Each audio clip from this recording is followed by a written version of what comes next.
ధన్యవాదాలు. నిన్నటి దినము ఎంపీ మిథున్ రెడ్డి గారు జైలు నుండి విడుదలయ్యి ఒక ప్రెస్ మీట్ పెట్టడం జరిగింది. ప్రెస్ మీట్ ఏమిటంటే, నేను ఏ తప్పు చేయలేదు, నేను నిర్దోషిని, నన్ను అనవసరంగా కక్ష సాధింపు చర్యలుగా నన్ను ఈ ప్రభుత్వం చంద్రబాబు నాయుడు గారు జైలుకు పంపించినారు, పైశాచిక ఆనందం పొందినారని చెప్పి ఒక ప్రెస్ మీట్ రిలీజ్ చేయడం జరిగింది.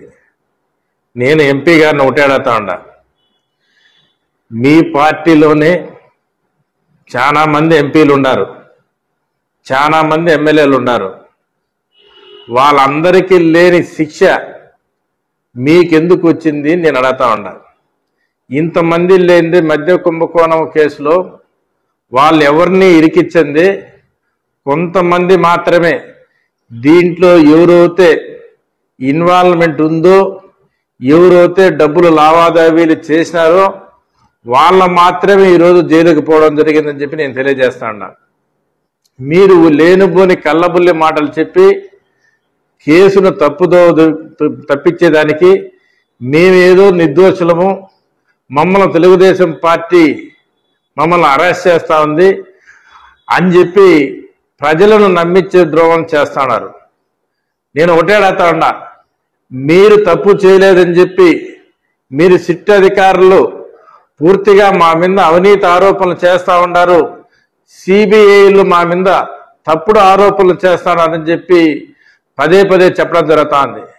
అయ్యా ఎంపీ గారు, నేను ఒకటే అడుగుతా ఉన్నా, మీరు తప్పు చేయలేదని మీ మనస్సాక్షిగా మీరు ఎక్కడైనా వచ్చి దేనికైనా నేను తప్పు చేయలేదు, నేను ఈ మధ్య కుంభకోణంలో నా హస్తం లేదు అని చెప్పి మీరు చెప్పగలుగుతారా ధైర్యంగా అని చెప్పి నేను ఒకటే అడుగుతా ఉన్నా.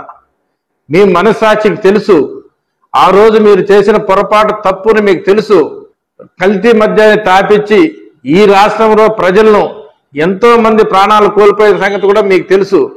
తప్పుని తెలిసినా కూడా ఆ రోజు మీరు చేసినారు. ఎందుకంటే మీకు అంత పెద్ద ఎత్తున మీ నాయకుడు అండదండలు ఉన్నాయి కాబట్టి వాళ్ళ ప్రోద్బలంతో మీరు తప్పు చేసింది వాస్తవమే అని చెప్పింది మేము తెలియజేస్తున్నా. నేను తప్పు చేయలేదు అని చెప్పేదానికి మీరు కాదు ఉండేది, కోర్టు ఉన్నాయి, సిట్ ఉన్నాయి, సిబిఐ ఉన్నాయి, వాళ్ళు చెప్పల్లా వాళ్ళు తప్పు చేయలేదు, ఏ దీంట్లో కూడా ఏ అవకతవకల్లో వాళ్ళకు హస్తం లేదని చెప్పి సిట్ అధికారులు కానీ సిబిఐ అధికారులు చేసి సర్టిఫికేట్ ఇస్తే అది నిజమవుతుంది. మీ అంతకు మీరే సెల్ఫ్ డబ్బాలు కొట్టుకుంటూ మేము తప్పు చేయలేదు అని చెప్పి చెప్పుకుంటున్నారు. అదే చెవిరెడ్డి భాస్కర్ రెడ్డి కూడా అదే చెప్తా ఉన్నాడు. ఏమంటే నేను మద్యం మా నాయన కాల నుంచి మా తమ్ముళ్ళ కాల నుంచి మద్యంతోకి పోలేదు, వాళ్ళు మద్యం తాగి చనిపోయినారు కాబట్టి నాకు ఒక మద్యం అంటే భయము, దాని జోలికి పోలేదు అని చెప్పి పదే పదే చెప్తా ఉన్నాడు. నువ్వు మద్యం జోలికి పోలా, మద్యం నువ్వు తాగలా, మద్యం నువ్వు అంటుకోలా, కానీ మద్యంలో వచ్చింది డబ్బును నువ్వు లావాదేవీలను ఎక్కడెక్కడ ఇన్వెస్ట్మెంట్లు చేసి ఎక్కడెక్కడ నువ్వు మీ పెద్ద నాయకులకు పంపించింది వాస్తవం అని చెప్పి నేను తెలియజేస్తా ఉన్నా. ఇది వరకేనే అన్ని తెలుసు, ఇవన్నీ కూడా ప్రజలు అన్ని గమనిస్తా ఉన్నారు. మీరు ఎన్ని కళ్ళబుల్లి మాటలు చెప్పినా ప్రజలు నమ్మే పరిస్థితుల్లో లేరు.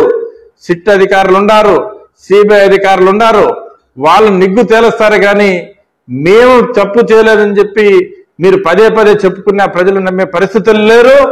మీరు ఖచ్చితంగా మీరు ఈ కుంభకోణంలో ప్రతి ఒక్కరి హ్యాండ్ ఉంది, ఈ హ్యాండ్ పూర్తిగా ప్రతి ఒక్కటి కూడా బయటికి వెల్లదీస్తారు.